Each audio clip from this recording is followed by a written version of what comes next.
Sabe o que um valentão de pátio de escola faz quando percebe que vai apanhar? Ele corre chorando para o diretor. E foi exatamente isso que, ao que tudo indica, a gente viu acontecer em Brasília. O deputado Lindbergh Farias, apavorado com a força e a influência de Eduardo Bolsonaro, não foi para o debate.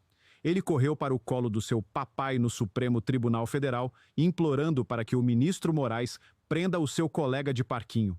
É o retrato do desespero. Vamos direto ao que interessa, porque a gente precisa analisar com muito cuidado a última jogada que a esquerda parlamentar tentou fazer, pois ela revela de forma muito clara o estado de pânico em que eles se encontram. O que a gente viu não foi um ato de força, mas sim a confissão de uma derrota. A derrota no campo das ideias, no campo do debate, no campo da influência. A notícia é a seguinte: um grupo de parlamentares, liderado, como sempre, pelo deputado Lindbergh Farias, do PT, e pela deputada Talíria Petroni, do PSOL, protocolou no Supremo Tribunal Federal um pedido de prisão preventiva contra o deputado Eduardo Bolsonaro. Não apenas a prisão, mas também o bloqueio de seus pagamentos e uma ordem para que o Congresso acelere a sua cassação. Agora vamos usar a metáfora do pátio de escola. Imagine que o Congresso é o grande pátio onde as ideias deveriam competir, onde os argumentos deveriam ser travados. O deputado Eduardo Bolsonaro, mesmo estando nos Estados Unidos, tem sido uma das vozes mais ativas e eficazes nesse debate. Ele está lá no centro do poder mundial, denunciando o que ele considera abusos, articulando com autoridades americanas e trazendo uma pressão internacional que está, de fato, incomodando muito o sistema aqui no Brasil. Ele está no jogo de ideias, vencendo a partida.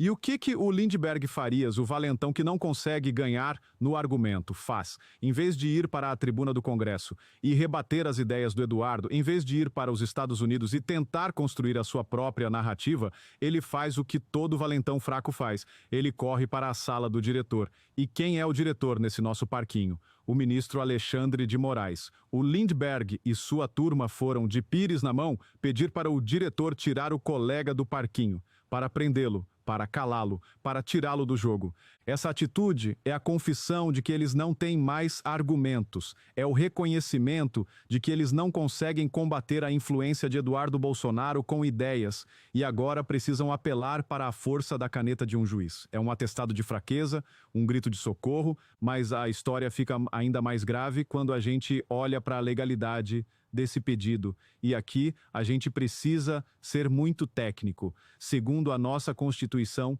quem tem a legitimidade, a autoridade para pedir a prisão de um parlamentar ou qualquer outra medida cautelar é o Ministério Público, representado em sua mais alta instância pela Procuradoria-Geral da República, a PGR.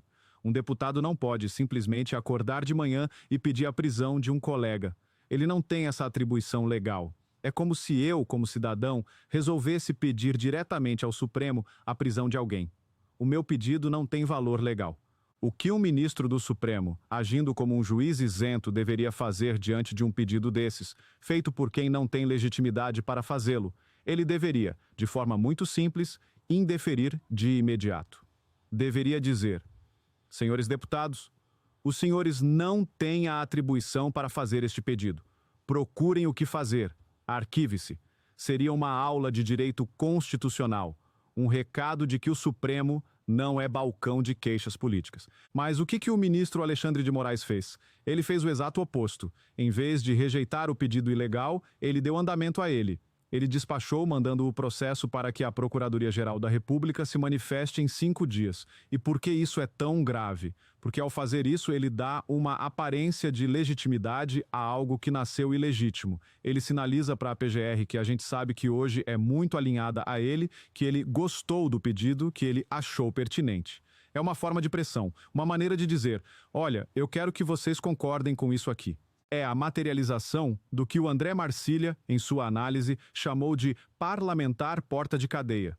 São deputados que, em vez de legislarem, de fiscalizarem o executivo, de representarem o seu povo, passam os dias atuando como uma espécie de dedo duro de luxo, como office boys do Supremo, correndo para o gabinete do ministro para pedir a cabeça de seus adversários. É uma inversão completa de papéis, uma submissão do legislativo ao judiciário que envergonha a nossa democracia. Agora, vamos analisar o que eles realmente querem com isso, né? Eles sabem que os Estados Unidos jamais extraditariam o Eduardo Bolsonaro. A chance de ele ser preso e mandado para cá é zero. Então, qual é o objetivo real por trás desse teatro? O objetivo, ao que tudo indica, é a asfixia.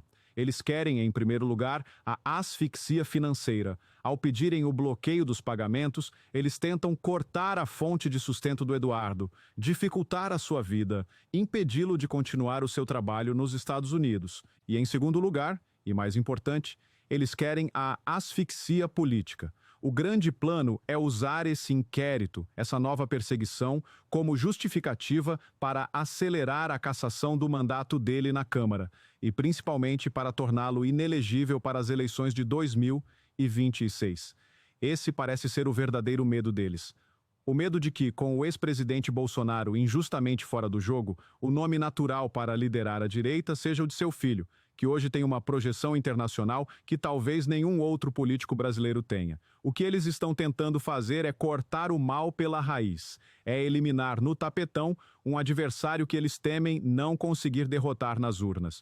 O que essa atitude nos mostra é que o desespero do sistema é real. A gente vê a direita crescendo, a gente vê a popularidade do governo Lula derretendo nas pesquisas, a gente vê a pressão internacional aumentando. Diante desse cenário de derrotas, a única arma que lhes resta é a perseguição judicial, o lawfare. E o Eduardo Bolsonaro, por ser a voz mais potente da nossa resistência no exterior, se tornou o alvo prioritário. Mas o que me dá esperança é que, ao fazerem isso de forma tão grosseira, tão ilegal, eles acabam se expondo. Cada ato de desespero como esse, cada pedido de prisão sem fundamento, cada decisão que atropela a Constituição só serve para provar o nosso ponto, só serve para mostrar para o Brasil e para o mundo que o que está em curso não é um processo de justiça, mas sim uma caça às bruxas. O pedido do Lindbergh não é um ataque ao Eduardo, é a confissão do medo que eles sentem dele. E isso, para nós, deveria ser um motivo de orgulho e de ainda mais determinação para continuar a nossa luta. O valentão só corre para o diretor quando ele sabe que já perdeu a briga no pátio. E eles, no pátio da opinião pública e do debate de ideias, já foram nocauteados há muito tempo. Essa história toda é um retrato perfeito do desespero de quem não sabe mais o que fazer para calar a nossa voz. A perseguição ao Eduardo Bolsonaro é a prova de que eles estão com medo e de que a nossa luta está no caminho certo. E agora eu quero saber a sua opinião. Você também acha que esse pedido de prisão é um ato de desespero do Lindbergh e do PT? Você acredita que o medo deles é a candidatura do Eduardo em 2026? Deixe seu comentário aqui embaixo, vamos conversar sobre essa farsa. Se essa análise te ajudou a entender a estratégia por trás da perseguição, deixa o seu like e compartilha este vídeo. O Brasil inteiro precisa saber que o medo mudou de lado. E se você ainda não faz parte do orgulho soberano, agora é a hora. Inscreva-se no canal e ative o sininho, porque a gente não vai parar de desmascarar a covardia deles. Um grande abraço, fiquem com Deus e até o próximo vídeo.